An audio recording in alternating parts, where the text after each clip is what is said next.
Bupati Banyuasin, Haji Asqolani SHMH cukup geram dengan tindakan pengerusakan, pengancaman hingga teror yang menimpa Kades dan masyarakat Desa Perambahan Baru Kecamatan Banyuasin 1. Dia meminta agar dalang dibalik peristiwa yang terjadi sepekan lalu itu segera ditangkap dan pihak kepolisian segera mengusut tuntas. Kemarin sudah memutus Pak Wakil Bupati untuk mendatangi tempat dan sudah kita diskusikan dengan Pak Kapolres untuk segera diusut tindak yang melakukan tindakan pengerusakan, pengancaman, bahkan teror yang ada di Desa Perambahan ini. Berharap pada pihak kepolisian untuk segera mengungkap kasus yang terjadi di Desa Perambahan terkait dengan kepala desanya. Terkait banyaknya kasus sengketa lahan di Banyuasin, Bupati Asqolani menjelaskan jika potensi hal serupa bisa saja terjadi jika masing-masing pihak tak bisa menahan diri. Padahal selama ini, Pemkab Banyuasin siap untuk melakukan mediasi pihak-pihak yang bersengketa. Ya, sebenarnya kalau kaitan dengan sengketa lahan, kita mediasi, kita siap mediasi di pemerintah Kabupaten Banyuasin.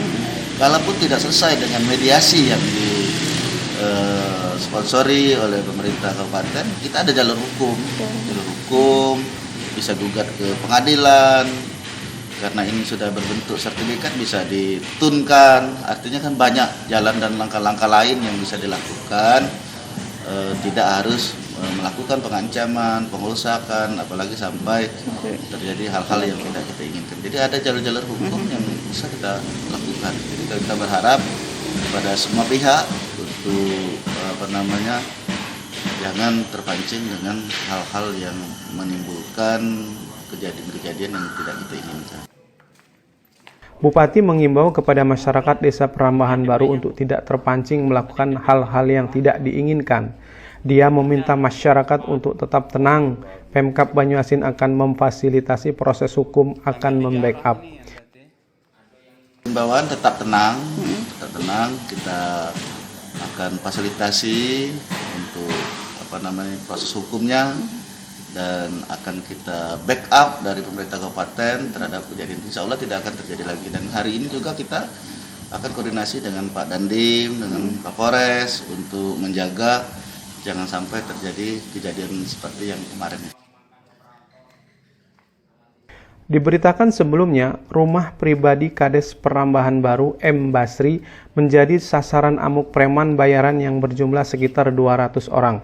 Penyerangan, pengerusakan hingga penjarahan itu buntut dari sengketa lahan eks-transmigrasi yang diklaim telah dibeli oleh warga Palembang berinisial EN seluas 55 hektar. Sayangnya, meski EN disarankan untuk menempuh jalur hukum, namun sangat disayangkan sengketa lahan itu berakhir anarkis. Dengan lahan yang sangat luas yang dibiarkan sebagai lahan tidur belasan tahun, akhirnya masyarakat sepakat untuk menggarap lahan tersebut dan bahkan mendapatkan restu dari Pemkab Banyuasin. Namun sayang, upaya menggarap lahan tersendat dan puncaknya Senin 26 Oktober sekitar pukul 15.00 waktu Indonesia Barat, sekitar 200 preman yang diduga bayaran dari oknum warga Palembang menyerbu rumah Kades dengan membawa sejumlah senjata tajam. Preman yang datang menggunakan 9 mobil pribadi, 1 bis, dan 20 unit motor itu saat tiba langsung turun dari kendaraan yang ditumpanginya dan langsung mengancam setiap warga yang dijumpainya dengan senjata tajam. Harian Banyuasin mengabarkan.